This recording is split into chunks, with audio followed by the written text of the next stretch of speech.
Welcome, football fans, to the Optimus NFL Show. I am your host, Brad Bolt, and joining me is my co-host. It's the man, the myth, the legend, Dan O'Connell. Dan, how are we going on this exciting new adventure that we are going to be embarking on here with Optimus Fantasy? I was about to say, it honestly doesn't get much more exciting than this for what we've been doing. Like, we've been waiting to come over to the new Optimus fantasy site for a little while now, and it's finally here, our first episode on there, and let's make it a good one.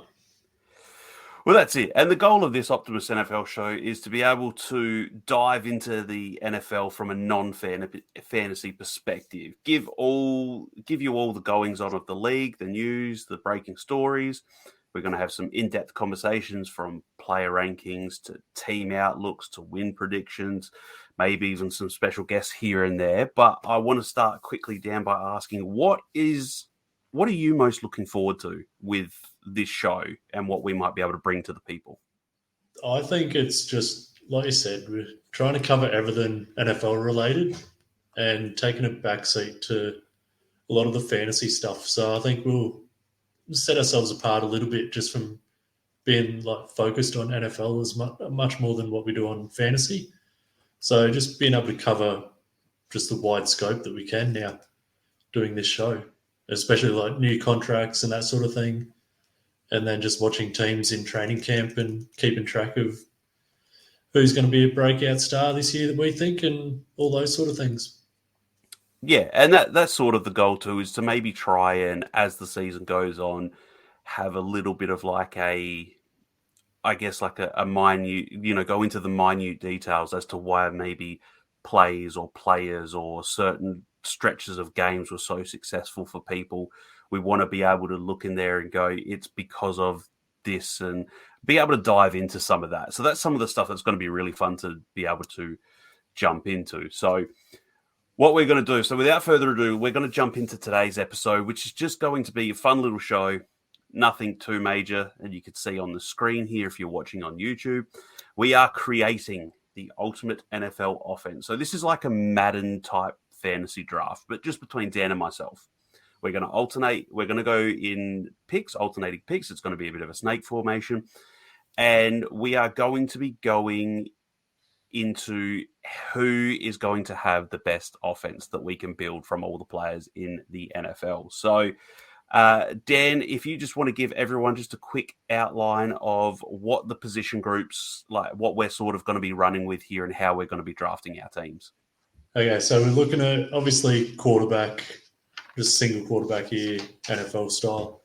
We're going to be having one running back between us, and then wide receivers, we're going to have three of those. Obviously, you have your outside wide receivers, and then the slot wide receiver as well is super important these day and age. So we'll have three wide receivers, then we'll have a tight end, and then obviously offensive line all the way through: left tackle, left guard, center, right guard, right tackle. Perfect. And that's sort of what we are. This is going to be a lot of this discussion that you're going to see on this show throughout the season, is that we are going to be looking at a lot of the positions that some people may not take into account. We're going to be having rankings for offensive linemen, offensive line talk. We'll go through that through the season. So through a random generator, it's been decided that, Dan, you get the first pick of this draft. So I'll go picks 2 and 3 and then vice versa. So with the first pick, creating the ultimate NFL offense, Dan, who are you taking? So there's no way setting up your team from scratch, you're not going to choose the best quarterback in the game. Like, you can talk about how do you set your team up? Do you go offensive line first to build up the trenches? But you put your quarterback in place no matter what when you've got the chance to go Patrick Mahomes now. So we just lock him straight in at pick 1. Pick 1. I wasn't sure if you were going to surprise everyone and take Jordan Love number 1 there. That's what I was hoping. I had my fingers crossed, but if you listen to a certain former NFL GM, Jordan Love won't be too far away from actually being number 1 in the league. He's number 2 apparently now. So yeah, that's I mean, let's not get carried away. But even as a Packers fan, I think that's getting a bit ahead of ourselves. All right. So yes, no, you're right there. Mahomes easily by far and away number one pick. So I have picked two. I am going to go quarterback as well, and I am going to pick who I think is the second best quarterback in the league, and I'm going to go Josh Allen here. So it's Mahomes, Allen again. When we did our previous on the NFL lab shows that we were doing, we did our quarterback rankings, and on that we had both of us were in agreement. We had Josh Allen number two. I think that's pretty easy consensus for us. We get the two best quarterbacks are off the board here. You get Mahomes number one, Josh Allen number two. Any quibbles with Josh Allen at number as the quarterback there, or would you have taken someone else? No. I think you look at how you want to build a team. You get that big time quarterback. He's got the big arm. He's got the size. He's got the scrambling ability as well. So he sort of pretty much checks every box that you're looking for. It's just the turnovers that he needs to get under control again.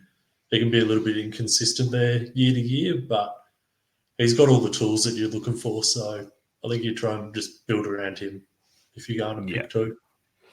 And as opposed to what the current receiving options are like in Buffalo, on this team, Josh Allen will have some people to throw to who are bigger names than what he currently has there at this point in time. But so we've gone pretty chalk there, quarterbacks 1 and 2. So now I get pick 3. I am going to go maybe slightly, what's the word I should be, slightly surprising for you here. I am going to go offensive line. I'm not sure it is surprising because I think we might be on the same page here. Well, I think you might be surprised because I'm actually going to go Penei Sewell. Okay. So I've got my right tackle locked in. Penei Sewell is an absolute superstar. He signed an extension with Detroit. I think the way that NFL offenses are having to work now is, and the way NFL defenses are playing, you can no longer have just a very average right tackle. You need to have your right tackle needs to be nearly as good as your left tackle, because you see with how quality the edge rushers are now, gone are the days when you can just line up your Myles Garrett against a very poor right tackle and just let him beat him all day. So your bookend tackles really do need to be almost on the same level if you can. If you want to see these successful teams, I mean, we've seen some of the better teams in the past few seasons, like Detroit has had a really good, offensive line. Penei Sewell on one side. Philadelphia for a long time, they've had Lane Johnson on the right side, Jordan Mailata's on the left side. They're set there. Dallas for a long time, Tyron Smith, etc. So you see what I'm getting at there. So I am going with Penei Sewell there. I figure lock away possibly the best right tackle in the game and really protect Josh Allen there and give him a nice spot to be able to run the ball off that right side if he needs to. So you have picks 4 and 5. So who are you going number 4? So I was hoping you were going to go left tackle there because I liked my options that I was going to be left with at left tackle. And then I was thinking I was going to get Penei Sewell as well. So I thought that you would take Penei Sewell, so I had to get him first before you could jump on it. Yeah, so. knowing that I had the next 2 picks after this, I actually thought you were going to go left tackle. And I was going to do the same thing as well with my pick here. So it was just a choice of who you took to determine who I took. Yeah. Kind of thing. And now that you've left it wide open for me, I kind of don't know because obviously we're building the best team that we can. Yeah. So it's not looking like it's for right now. It's not looking for the future as much as that kind of thing. Yeah. So for me, I think it's a case of I'm just going to lock in who I think universally is the best left tackle in the game, and that is Trent Williams from the 49ers. Yeah. Obviously, he's 35 years old now. Yeah, about that, but he's still right up there as maybe the when best he's on the field and fit and healthy. He's easily best left tackle in the game. So even at 35, I'm going to lock him in here. And obviously, if this was going to be say we do however many rounds, like we're only doing the 11 for this show, but say further down the line we decided to do however many rounds of a draft to build out a whole team, you'd want to look at having a solid backup at left tackle that you're going to develop for the future to take over. Yeah. But for this exercise, obviously, we're just about the here and now, and Trent Williams is number one in the game. So I'm going to lock him into my left tackle spot to protect Patrick Mahomes. Good pick. Quite happily there, and just move on to the next one because there's not much more that needs to be said other than he's an absolute anchor on that line, and he'll still be the best left tackle in the game for at least 1 or 2 more years. Yeah. And so because you took my guy that I was going to take now, I'm going to pivot a little bit. We're going to move away from our offensive line like I would have done. And I'm just going to say, you know what? In this day and age, scoring is key in the NFL. So we're just going to run up a score. And I'm going to pair the best quarterback in the game with the best left tackle in the game. And I'm going to give myself the best wide receiver in the game. And I'm going to lock in Justin Jefferson as my wide receiver 1. So that was my risk that I knew that I was going to take by taking Penei Sewell there. But yeah, the newly crowned $140 million man is just with $110 million guaranteed, signed a brand new extension. Massive contract. That's I mean, if you were to just if your draft ended right there, and you have Mahomes, Jefferson, and Trent Williams, that's a really solid team that you're like, do you know what? That would be a playoff team just with those 3 guys. And then it almost doesn't matter who else I pick now. Yeah. Yeah. I would have gone Jefferson too with my first wide receiver as well. So yeah, and I think that's the thing with just doing it with the 2 of us. There's not many wrong choices you can make here. It's just about getting the best combination of players on the field as well. Yeah, and this is where this is going to be fun for anyone who's listening, who's watching this. At the end, we'll try and put up somewhere a poll that we can see who everyone votes for, who they think has the best team. So that'll be fun to see as well. So I've got the next 2 picks. So what I'm going to do is I'm going to go another offensive lineman here, just because he is a guy who I think is... Okay, Chris Collinsworth, settle down. that's just thrown me there for a second. All it was missing was a little slide in then. that's next time I'll remember that. I'm just going to pick him because this guy to me has been the out and out best right guard in the game, and he is so far above everyone else. I don't want to run the risk of losing him, so I'm just going to take him here. Zach Martin from the Cowboys. I've got him as my right guard.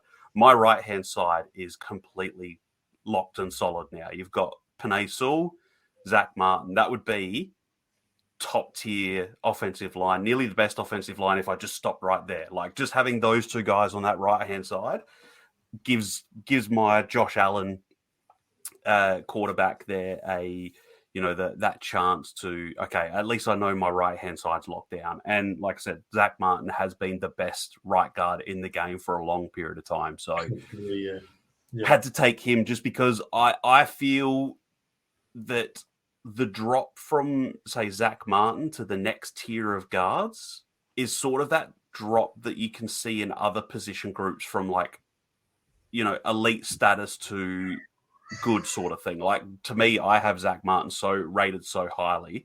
I don't want to lose him there to you. Yep. So that's fair as well. And considering you went right tackle, like you said, it's that opportunity to just absolutely dominate on that right side of the line. Yeah. Yeah. And that, there's not a weakness on that right hand side. If you're trotting out Penei Sewell and Zach Martin on your right hand side, you don't need a tight end on that side to help chip block at all. On the upcoming pass rushes, I've got the 2 studs on my offensive line there. So I am then going to go for a skill player here. And this guy, I am going to put him down just because of the way that we are doing this. And once again, talking about guys who are elite and where they're going to, where I see them in the tier drop to the next level player. And I'm going to go Christian McCaffrey here. Oh, God, running back early. Yeah, it's just, But see, he's not a running back. Like, he is a running back, but he's not. He's an offensive skill weapon. Yeah. Like, if I can put Christian McCaffrey out there anywhere on the field. Like, you know how you see sometimes when the teams empty the backfield and then they have to bring on their fourth wide receiver or whatever to play out, or fifth wide receiver, however they're doing it. I can keep Christian McCaffrey out on the field the entire. We could go no huddle the entire drive, and I don't lose anything if I have to push Christian McCaffrey out wide to be like a little slot receiver or something. So, once again, to me, the tier drop from Christian McCaffrey to the next running backs, to me, is a lot larger than, say, at wide receiver. So I thought, right, let's just lock up the best running back in the game and go Christian McCaffrey. Because also, too, how terrifying, if you're a defense facing this team, are you on those RPOs when you've got either Josh Allen running the ball one way or Christian McCaffrey the other way? Yeah. How do you stop that? Yeah. And he's not slowing down anytime soon either. No, and he's the myth of Christian McCaffrey being super unhealthy. Like, it wasn't really. Like, it was a season, those two seasons that really brought that about, and occasionally there was like a game or two here and there. But those 2 seasons where he missed those big chunks is where that all came about from. And even then, too, some of it, by that stage, the Panthers were so far out of it in some of those, the team just shut him down and went, you know what, we're not even going to bother bringing you back. Like, why bother? Because we don't want you to do something worse and then come out and play in a meaningless Week 16 game when there was nothing on the line and go and tear an ACL and lose him for the entirety of the following season. So, yeah, exactly. So, yes, I have gone Christian McCaffrey there. So you're back on the clock for 2 more. Okay, so what I'm going to do is I'm going to look at offensive line, because I know I've got my best wide receiver in the game. Mm-hmm. So I'm good there with whoever I can pick now, leaving it for a minute. So like you said about the drop-off from Zach Martin and that sort of player, I see where you're coming from as well, because I had literally 2 people put down that I was looking to pick. And it was Zach Martin, obviously top of the list at right guard. And there was also, so I've got 2 picks coming up. So I'm going to go with, actually first I'll go with my right tackle, just so look after him, pick him a bit higher, give him that little bit extra money. Yeah. Because I don't have a salary cap at the moment. So I'm going to go, again, you got probably the best right tackle in the game. If he's not that now, I think it'll be the best right tackle in the game within a year or 2. So there's a question that can be asked here if I'm getting the best right tackle or not, but he's certainly 1A or 1B.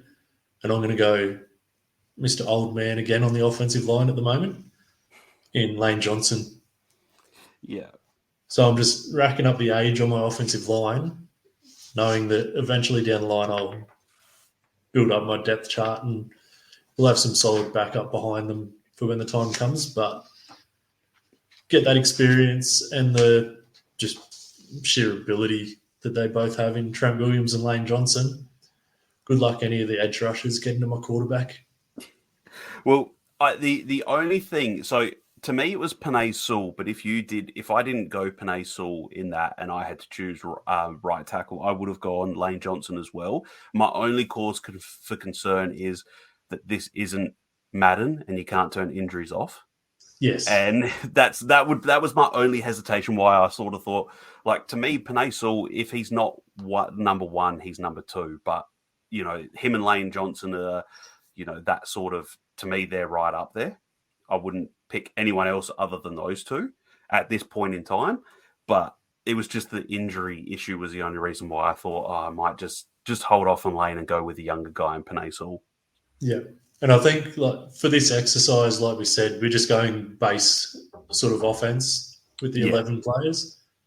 Whereas if we were going to build it out and do it for a lot longer, and we might even do this further down the line. Oh, we're 100% doing this down the line. We'll build a 53-man roster or something. Yeah, so we'll keep, obviously, the players we pick now, and then we'll look at fleshing out the roster as well. So when we do that, I can pretty much guarantee that it won't be all that long before I'm picking a left tackle and right tackle. Yeah. to back up, obviously, Trent Williams and Lane Johnson, just so I know I've got that continuity going. Once they retire, get injured or whatever, someone else can step in. So, but for right now, I'm not worried about the injuries and age. I'm just going to get them plug and play and then deal with injuries later on when it happens and hope I build out my depth well enough. Yeah. So that was you've got Lane another Johnson, pick here. right tackle. So yeah, got my next pick. So obviously got quarterback, wide receiver, left tackle, right tackle. And in today's NFL, they're probably the four most important positions. Yeah. Where, like you said, right tackle is becoming just as important as your left tackle. Yeah. And wide receivers becoming obviously one of the most important positions in football. And we see how important it is with the contracts that are being handed out now. Obviously, Justin Jefferson just got his. Jalen Waddle recently got his as well. Yeah. So teams are really targeting that upper echelon wide receivers and trying to lock them in long term. So in saying all that, I could go wide receiver again here. And I probably will because I know you've already picked your right guard. So I don't have to panic too much now about missing out on the top guys there. Yeah.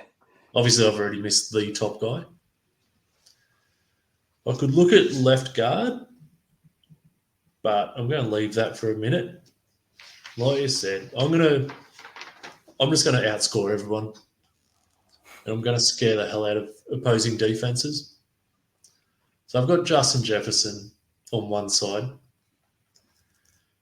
I'm going to go with somebody that cannot be stopped when you've got a double Justin Jefferson.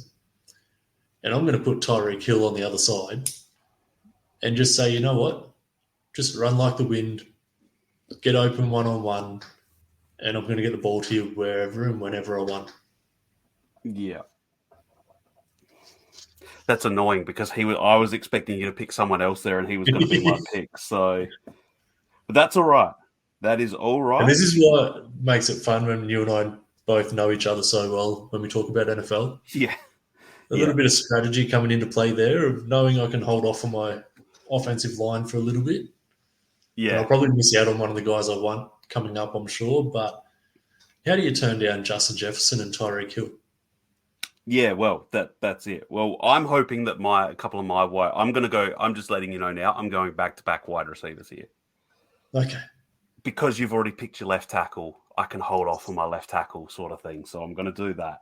So I'm going back-to-back wide receivers here. Firstly, on the outside, I'm going Jamar Chase. Yep. I'm putting Jamar Chase on that outside. That gives Josh Allen his big weapon, whatever. My next guy I'm going, because I'm going to, and we can talk through these two guys as we're going through together. My next guy might be a little bit of a surprise, but because we are going our base sort of thing, we're going outside receivers and slot guys. I'm getting, to me, I think the best slot receiver in the NFL. And I am taking Amon-Ra St. Brown here. Yep. So, okay. Jamar Chase on the outside, Amon-Ra on the inside in the slot. But these guys and the thing that I like about the guys that I've picked and the guys you've picked is you can't pencil them in to outside receiver, slot receiver. These guys go everywhere.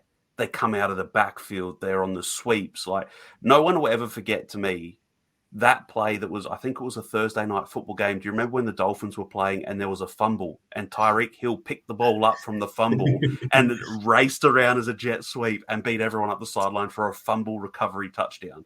Like, so you've got those guys. Justin Jefferson was a slot receiver in his last year of college. Like, it's these guys can go anywhere. So I have figured that I've got Jamar Chase as one receiver, Amon-Ra as my other receiver so far, with one receiver left to go to pick. These guys are so versatile, and there are other receivers that you could pick in this situation. I'm sure we might go and look at picking some of them up coming up soon. But to me, if I am going big play Jamar Chase on the outside, I also want the guy there for Josh Allen who becomes his security blanket, who he can throw the ball to 16 times a game.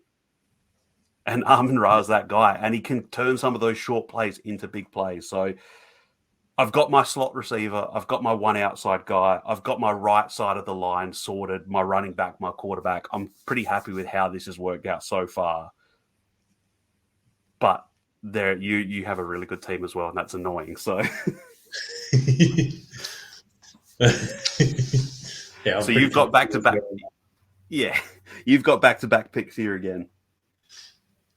All right, so I've got one more wide receiver spot to fill,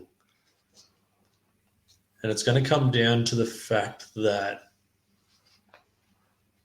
how we view these players. And like you said, there's guys that you've picked as well, that can play inside, outside. They're not just solely outside receivers, slot receivers. And the guy I'm lining up at wide receiver is 100% that sort of player. I'm just going to leave that for a moment. I'm just looking. I can leave my right guard. I'm not focused on that at the moment. That's what we call a tease in the business, ladies and gentlemen. I'm going to leave that now. It is. So what I'm going to do, right guard, I'm just going to leave. There's a question about how we handle the left side of the line now. We've obviously both got our left tackle. Neither of us I don't have my left tackle yet. Oh, you left yours because, okay, you don't need to worry about that because I've got mine. Yeah. Neither of us have a left guard yet, and neither of us have a centre. Now, there's probably two guys in each position who are at the top of the class, and then there's a little bit of a drop-off after those two. So knowing that I'm going to get one of the guys that I want in those positions no matter what, I'm going to go back and not tease anymore because I've got a feeling you might pick him as an outside receiver, whereas I can slot him in as a slot receiver for my team because, again, he plays inside, he plays outside.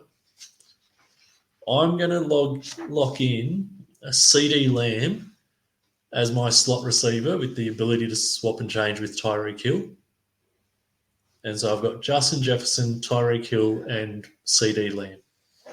See, he was not going to... I thought you were going to pick someone else, and CD was going to be my backup pick, but you didn't pick my guy, so I'm happy with that. Yeah, there was another couple guys there that no matter who you had have ended up picking, I think we would have been happy no matter what. Yeah. So yeah, I'm going to lock in CD Lamb because I'm just going to put Jefferson on the outside. Mm-hmm. And then I'm going to move Tyreek Hill and CD Lamb around nonstop. So opposing defenses have no idea what's coming at them. So that gives me all my wide receivers for this exercise locked in now. Yep. So I'm still no running back. We're not looking at tight end yet. You might be, I'm not sure yet. Who knows? You've gone running back early, so you might.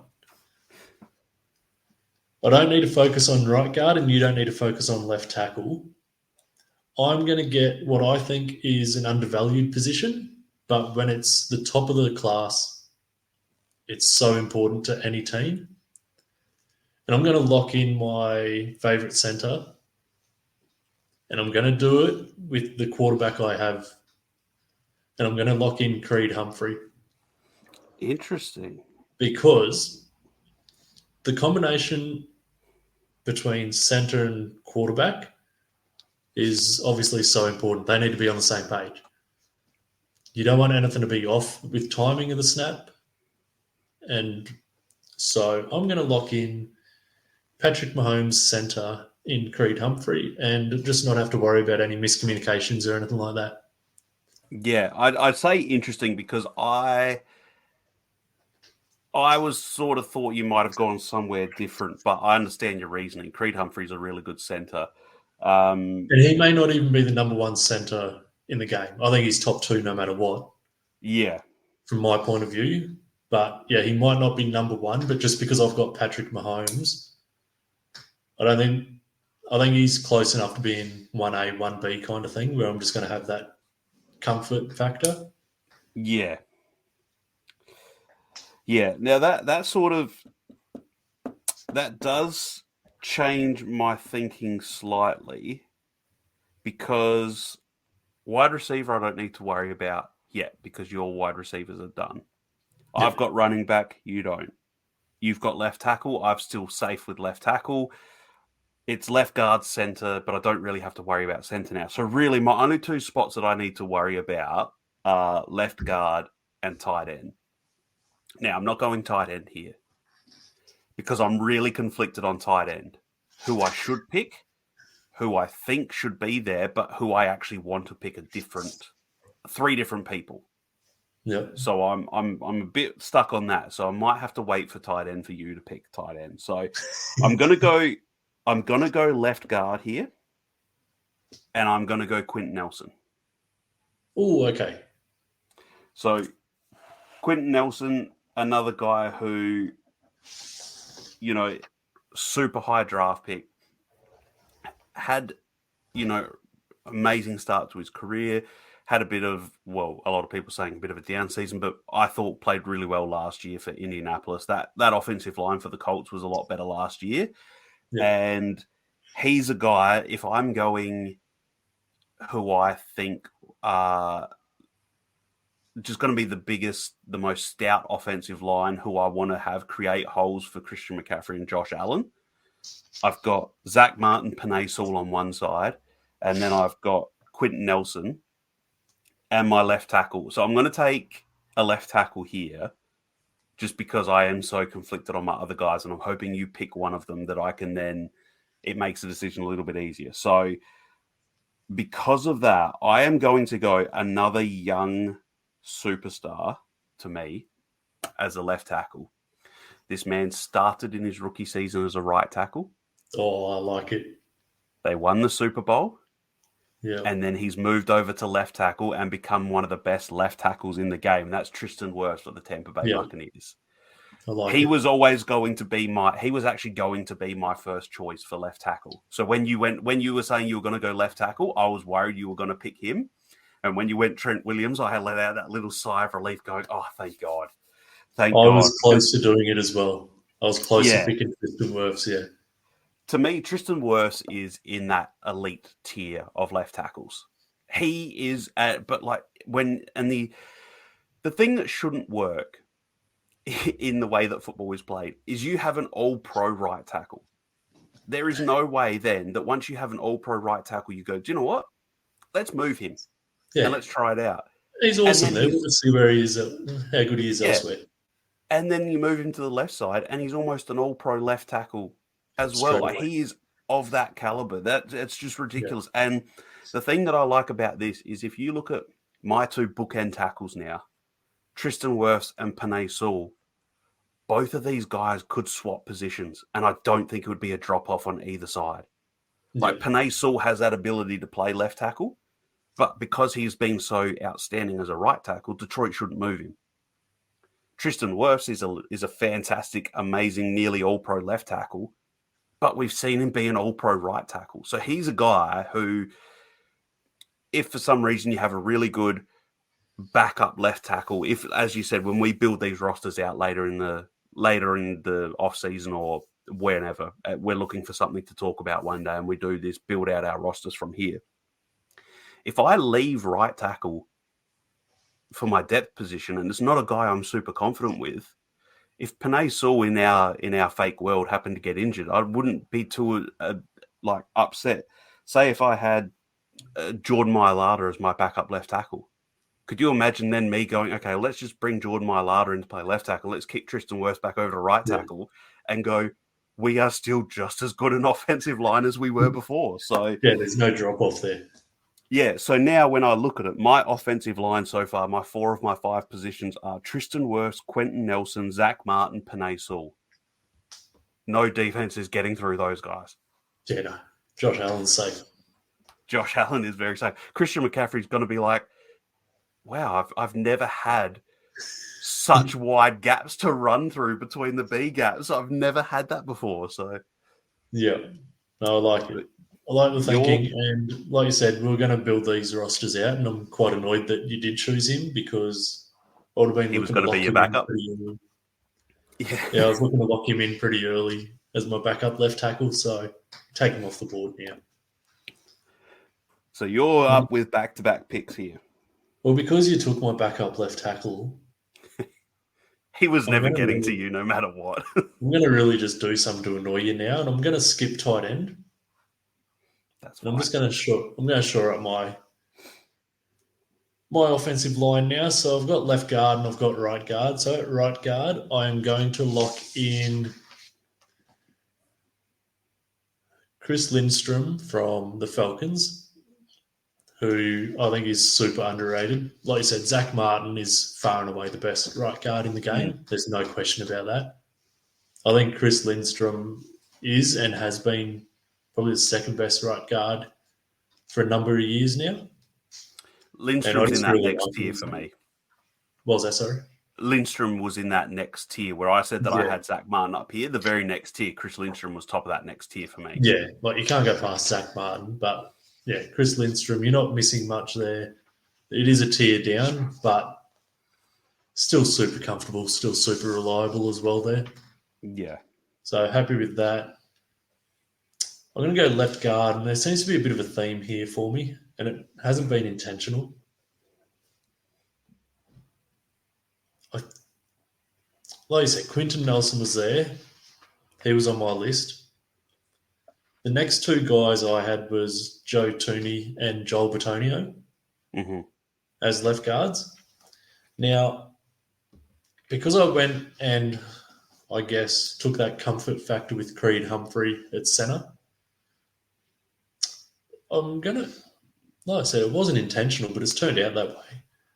I'm going to put Joe Tooney at my left guard. So we have that communication between left guard, centre. We have the quarterback back there from the Chiefs in Patrick Mahomes. So there's not going to be any miscommunications there. You're going to be able to have that comfort level if you're Patrick Mahomes, not worrying about who's on your left side, who's at centre, who's trying to come through and get you. So I'm comfortable putting Joe Tooney here. I would have picked Quinton Nelson if you didn't. Yeah, and I would have picked, if you had have picked Quinton Nelson, I was picking Joe Tooney. So, yeah, I think Joe Tooney and Joel Bitonio are very close to each other, but I will go with the Chiefs because when you're winning as many Super Bowls as them, why not just lock in as many of their players as possible on the starting side? And like I said, it wasn't intentional, but it's turned out that way, and I'm quite happy with it, to be honest. Yeah, no, perfect. Makes a lot of sense to me. So I am going to finish, since we're doing that too, I am actually going to finish my offensive line, and I'm after a center here. So I am actually going to go. See, this would have been one of these things. If he hadn't retired, Jason Kelce goes here. Oh, yeah. 100%. Like Jason Kelce is here.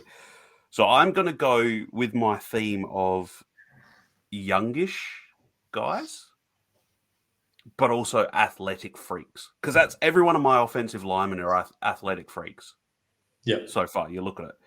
So I'm going Tyler Linderbaum. Oh, okay.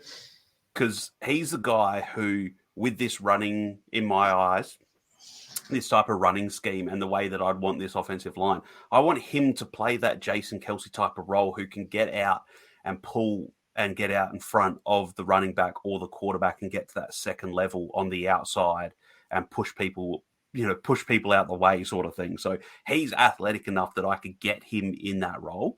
He's a guy who I want to add to this team that I am building, this fake team. And it's just offensive linemen are really good at their position and just athletic freaks. So he fits that bill for me. So he was my center. Who did you have as your second choice for center? Because I know you said you had two guys sitting there. Well, I'm not telling you yet because I need a backup center. But we're not doing that now, but I'm going to forget between now and when we do it. So I had Frank Ragnow. See, he was my third choice. I was tossing up between those two, and I think at the end of the day, I sort of went, look, I know this isn't we're going for like right now, but I don't think that picking Linderbaum here is such an egregious pick that it's like, okay, he's young. We're hoping he can be good. Like he is good, and we've seen him work with a running quarterback in Lamar Jackson, and we can see what he's helped do for that offense in Baltimore. So add him to the list here, and he's it's a toss-up really at the end of the day between the two guys. So I don't think you could really go wrong with either Ragnar or Tyler. Yeah, 100%. Like you said, when it's just two of us picking, you're going to get studs no matter what. It's just what way you want to go with it and what type of player you want. Yeah. Well, I am then going to go because I'm going to end up with the last pick in this draft. And I'm going to pick on my third wide receiver here. So then that's going to force you to pick a tight end, and I get with the last pick of picking a tight end. Well so I am going to go just another big-bodied freak of an athlete at wide receiver, and I am taking AJ Brown. Yep. To me, with that compliment, like he compliments these guys so well that Jamar Chase, Amon-Ra, AJ Brown. There are other guys that we had left off the board here. You could have had like your Devontae Adams, your Stephon Diggs. You could have had your Brandon Ayuk's and your Deebo Samuels. Those types of guys that you could sort of drop down to your next tier from there, where you could go your DJ Moores, Keenan Allen, all of these types of guys, your Garrett Wilsons, Nico Collins, Tank Dells. But to me, you've got three incredible wide receivers who are pretty interchangeable wherever you want to put them, in Jefferson, Hill, and CD. And I sort of feel like I can do a little bit of the same with Jamar Chase, AJ Brown, Amon-Ra St. Brown. So like I said, in this exercise where it's just the two of us, maybe one day we'll do it with a couple of the other guys from the Optimus Fantasy crew, and we can actually have 4 or 5 people doing it, and we'll see how different our rosters are from there. But in this exercise between you and I think we've got probably the 6 best wide receivers in the NFL here in this group. Yeah. Yeah, I think like Devontae Adams. Devontae's right there. Yeah. I still can't it's any lower than 5, but I can see why people would. To me, it was between AJ or Devontae Adams. And I know this, like we said, I know that this is a bit of a fake scenario here that we're running, but if I was actually looking at this from a team building perspective, based off of the other guys that I've got, I like that ability to have these guys interchangeable. And I know Devontae Adams can do that, but to me, at this stage of his career and where these other guys are, I think I'd rather take the bet on having 3 wide receivers in their early to mid-20s than Devontae Adams, who's what's he, 31 now? 30? Yeah, about 31, I think he is, yeah. Yeah, so, and with yours, like I would have had Tyreek Hill, but you picked him, but Tyreek Hill's sort of a bit ageless at the moment because his explosiveness is such an elite level that he's not really, you can't, no matter what age he gets, you sort of can't really go, okay, even if he got to 36, 37 and he's still playing, his speed is still probably faster than like 80% of the other wide receivers in the NFL. So it's his speed at the moment is like here. So when he starts dropping down, he's going to drop to about here.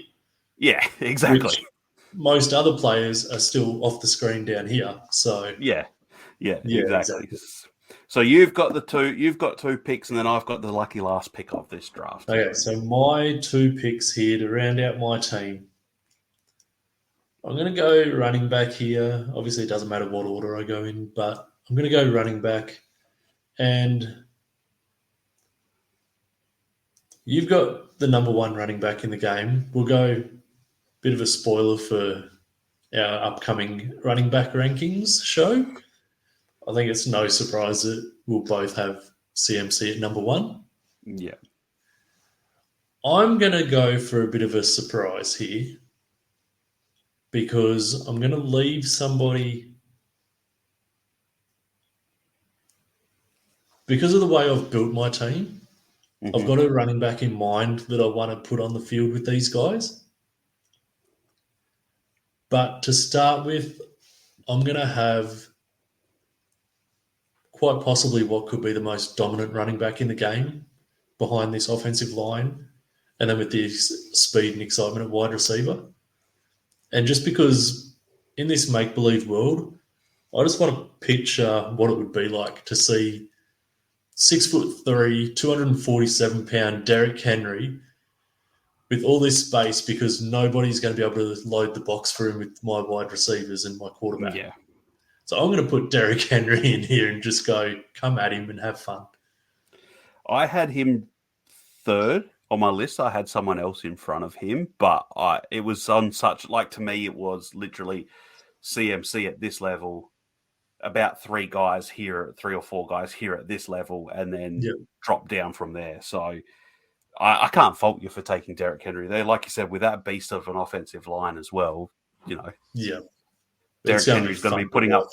Derrick Henry's going to be putting up those numbers every single week, like he did in those Jacksonville games when he used to go. You look at Derrick Henry, so it's like 18 carries, 237 yards, like that sort of thing. So, and when I've got obviously Jefferson, Tyreek Hill, and CeeDee Lamb, I'm not going to need a running back that's a pass catcher. No, it's not going to be high on the list of needs from running back. I'm just going to have one that's going to punch it in the red zone. He's going to wear down defenses as well. Yeah. And how fun would it be just to watch Derrick Henry with all that space that he'd be allowed to have? Yeah, pretty much. So you've got your lucky last pick at tight end. Yeah. Now, I've already got 1, 2, 3 Kansas City Chiefs players. So, obviously, the consensus would be, I think Travis Kelce is still the tight end one in the game. But I'm going to mix it up a little bit. I'm going to go young. I'm going to go exciting. I honestly think that Sam Laporta... Damn it. ...has his... Shit. Damn. I was hoping you... I look to move away from Travis Kelce here, which is interesting. Yeah, I was so set because you were going Mahomes. I was like, there's no way you're going to break up the Mahomes-Kelce stack type of thing. And I was like, yeah. Then I was like, I was tossing up between Laporta and someone else. And then I was like, am I going to be too ridiculous for taking Laporta over someone else? And now I'm kicking myself I didn't do it. Oh, that's hilarious. And we haven't even talked about tight ends much between the two of us. No. So that's hilarious. So we both sat there looking at having him as our tight end. But I just think his rookie year was so good in that Lions offense. And I think he's only going to get better as well. It doesn't feel like a flash in the pan, does it? No. And I loved him during the draft process. I wanted him on the Green Bay Packers. I would have loved to have him at the Packers. So I just really like him as a tight end. And he's only just scraping the surface as well. He's got so much improvement in front of him. And to put up the year that he had, like, we talk about wide receivers coming in, tight ends coming into the NFL, and there's a learning curve that they have, and some of them could take a few years before they hit. It didn't take him long. Yeah. So, and they had a big volume wide receiver there as well in Amon-Ra. They had, obviously, Jahmyr Gibbs as a pass-catching running back. They had Marvin Jones there and a couple other guys taking targets as well. But Sam Laporta just demanded the ball. Yeah. And for a young tight end to come in and just demand the ball like that, the future is so bright for him. Yeah. And we did see it with Kyle Pitts in his rookie season. Like, he went over 1,000 yards.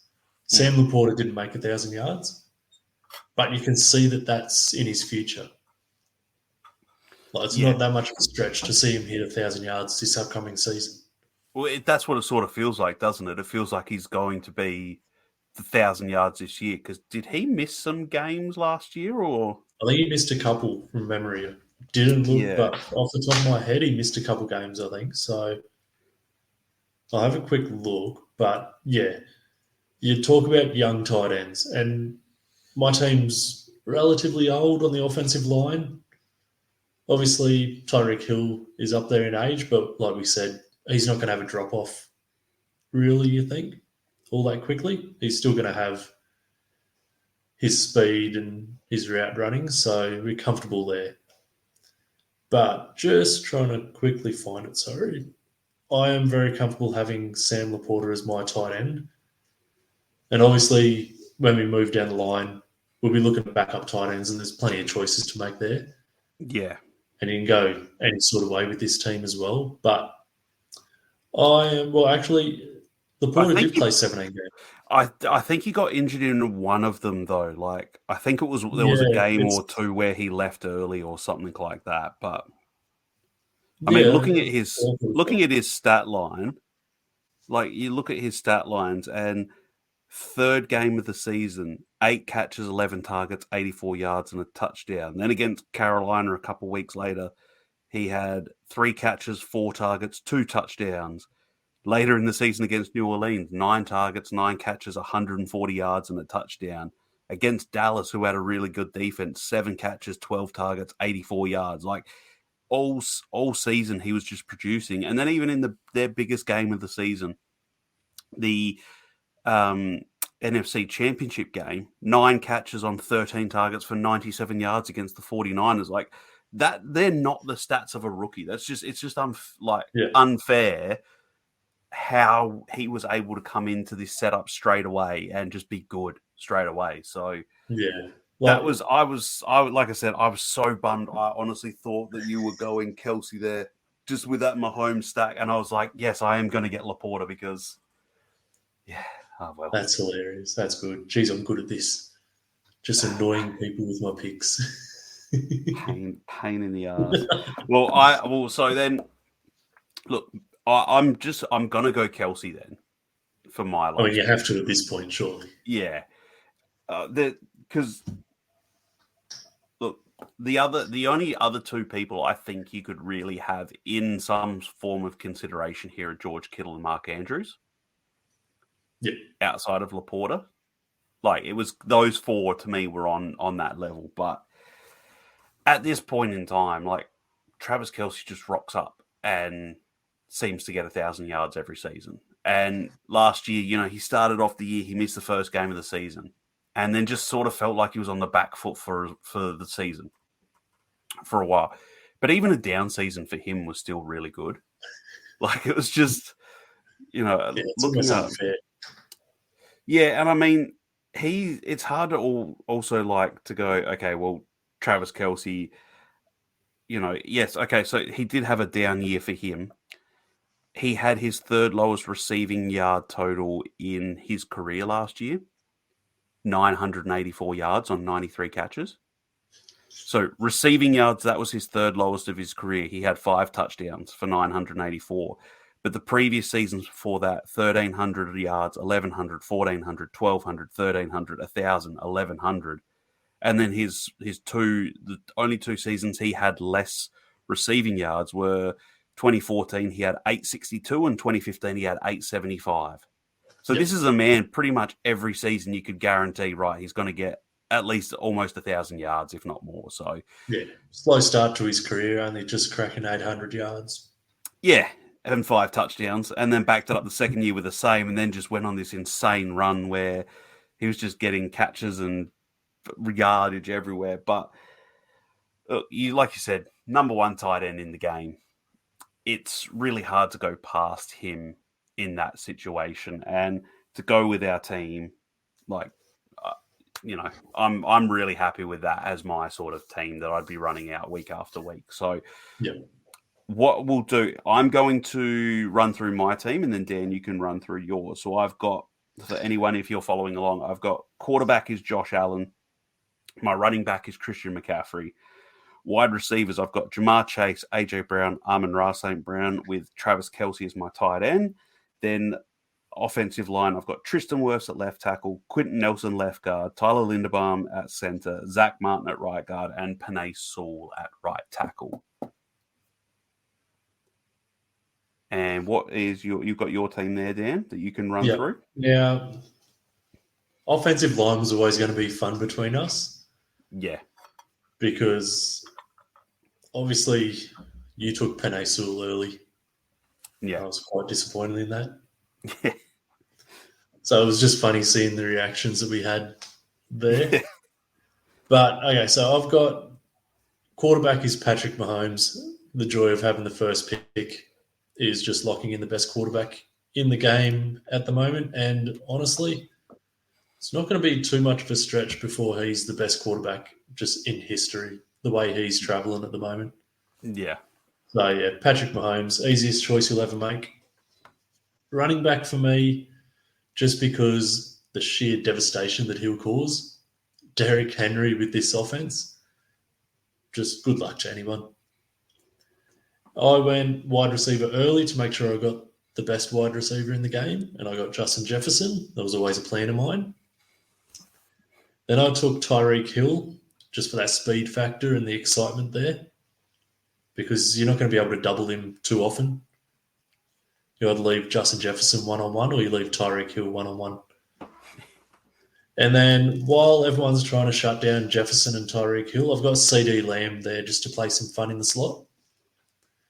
So that's a pretty unbeatable wide receiver trio there.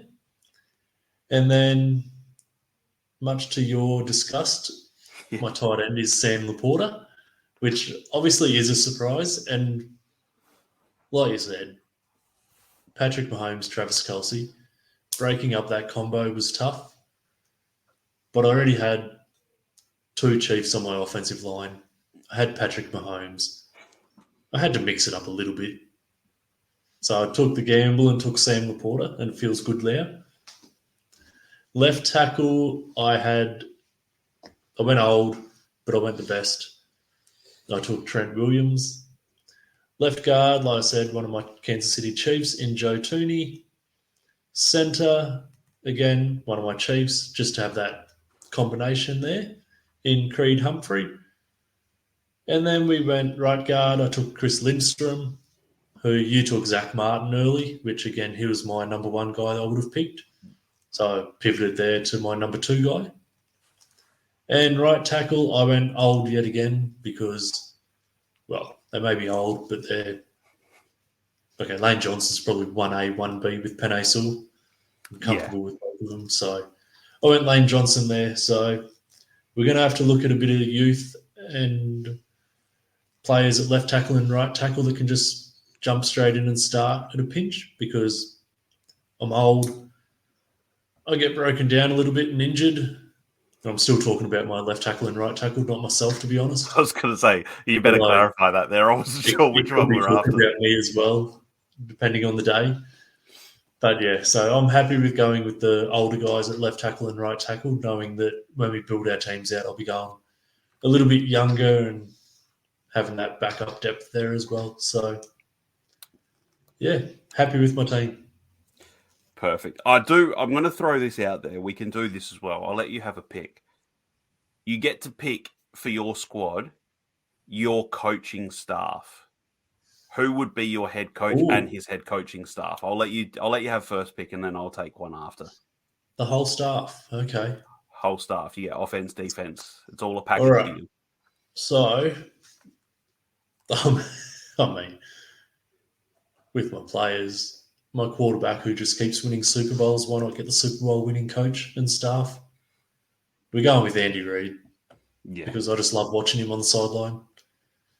And he, like I said, he just keeps putting him in positions to win and got the best quarterback in the game. And they just have that confidence within each other to go out there and win every single game. So I'm going to go with my Kansas City Chiefs theme and go with Andy Reid and the staff there. Yeah, and that's probably the best choice too. Like I was looking at some of these, and I know I've made it more difficult for myself by letting you pick first. But you look at the other coaching staffs around, and like you could pick Kyle Shanahan and the 49ers, but we're not sure what the defense is going to look like because it's new. And you could go like a Matt LaFleur, but once again, defense. I don't know what that's going to be like. Well, it's not going to be worse than what it was. You could go really young and go like a D'Amico Ryans and see how he's going to pan out. Dan Campbell with your Ben Johnson as your offensive coordinator, Aaron Glenn, but then, so it's all of this. So I think what I'm actually going to do is this is going to be a very interesting pick, because my other guy that I had in consideration here was Mike McDaniel with Miami. Oh. But it's not who I'm picking. He was the guy I was looking at because I love his offensive brain. But once again, defensive. I'm just sort of a bit unsure. So what I'm actually going to do here is a team whose defensive play caller, defensive coordinator has actually left this offseason. Their defensive coordinator has taken the head coaching job in Atlanta. I'm going to go with Sean McVay and the LA Rams coaching staff. Yeah.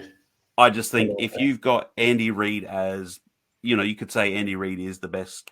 You can say that because I think this too, but Andy Reid's the best coach in the NFL at the moment, and he's got a fantastic defensive coordinator in Steve Spagnuolo. But if I'm then going to have to pick any other coach, it was either going to be Kyle Shanahan or Sean McVay. And I think at the end of the day, I know this gets brought up and held against him a little bit, but the Super Bowl record with Kyle Shanahan just gives you that little bit of a pause. Like I was about to say Sean McVay's got them over the hump, whereas Kyle Shanahan seems to keep coming up short. Yeah, exactly, and that's all it ends up being. Like there are so many. I think there's a lot of really good coaches in the NFL at this point, and it's almost sort of sometimes feels like that we almost need a couple expansion teams to get some of these guys head coaching jobs. But to me, there is no way that Ben Johnson or Bobby Slowick, well, Ben Johnson at least, but he should be a head coach in the NFL. Now, we know his reasonings why he's come and said that. Yeah. Bobby Slowick's on that chance to be a head coach. I still think Brian Flores should be in that discussion as a head coach because I didn't think he did terrible in Miami when he was head coach there. But, you start looking around at some of these other people and you think like maybe Aaron Glenn should be a head coach. I don't know. But, there's guys everywhere that have that potential to step into that role. So it'll be interesting couple of like weeks this year to see what happens and, where coaches end up and things like that. But yeah, so that's who. So, and if you had have gone with the choice, giving yourself the pick of the coaches, and like you said, you would have gone the Chiefs with Andy Reid. Yeah, I would have ended up taking, I think, Detroit Lions coaching staff. Yeah, it was a toss up between those couple. Yeah, you've got Dan Campbell as sort of the guy that oversees everything, and we know what he is. He has his limitations, obviously, when scheming things up. But he's got the guys on the offensive and defensive side of the ball in Ben Johnson, who's an absolute genius, seemingly a genius on the offensive side of the ball.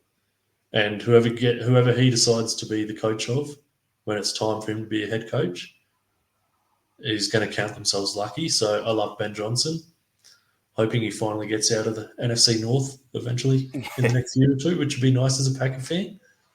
And then you look at the defensive side of the ball, and you've got Aaron Glenn, who's just, we saw him on Hard Knocks. And how do you not want to play for that guy? Yeah. And it's the same thing with Dan Campbell as well.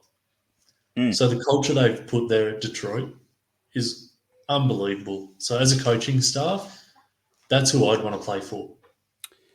Yeah, if I'd put it through as a rule that the head coach has to have had under, say, 4 years coaching experience, to me there's three choices in that.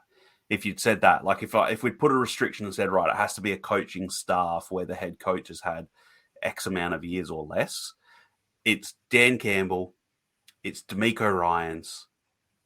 Actually, there's four choices now that I think of it. It's Dan Campbell, D'Amico Ryans, Kevin O'Connell, and Mike McDaniel. Yep. To me, they would have been the four choices that you go through, just because we've got to wait and see some of these other guys who I want to see how they go, like Dave Canales, Mike McDaniels, it's Seattle. These guys who are taking on these roles, I want to see how they go before you start putting them in that conversation. But there's people that, if we're doing this again this time next year, they would be interesting to see, these might be guys who, after 1 year, we start throwing their name in that sort of conversation. So something to look forward to. Next thing to look forward to for everyone still listening is the next time that we are coming to you from this. Dan and I will be doing the same exact scenario, but we're going to be going with our defensive players. So we're going to have our ultimate NFL defense that you guys will be able to vote on in a poll. We'll put these up, and when this episode drops, we'll try and put up some graphics, some polls. We'll let you all vote and see who you think. And that's going to be where there's going to be some picks that might come from left field a little bit. Yes. The defense one is going to be very interesting because there are so many ways that you could attack that, and yeah, that's going to have, to me, that's going to have the most variance than this. Pretty much this we had through the whole thing. We had almost the exact same players. I wouldn't be surprised if when we do the defensive draft, half the guys you pick I didn't have on my list, or vice versa. Yeah. So that'll be something to look forward to. So before we wrap up today's episode, please don't forget to hit that like button and subscribe to our YouTube channel so you never miss an episode. Don't forget to follow us on social media. You can find Dan on Twitter at beard_82, and you can find me at Bradbot1. You can also find Optimus Fantasy on Twitter, Instagram, Facebook, Twitch, Kick, wherever you get your podcast, Spotify, Apple, wherever you listen. You can find them at Optimus Fantasy. There'll be a load more content coming out these next few weeks now that has launched, and we had a great success with the launch party. I want to thank all of our listeners for tuning in today. We wouldn't be able to do what we love unless you guys were here listening to us, providing comments, feedback. We love this, so please keep doing that. We can't wait to see you again on the next episode. So on behalf of Dan, myself, the entire Optimus team, thanks for tuning in to the Optimus NFL Show, your ultimate football destination, transforming the way you watch the game.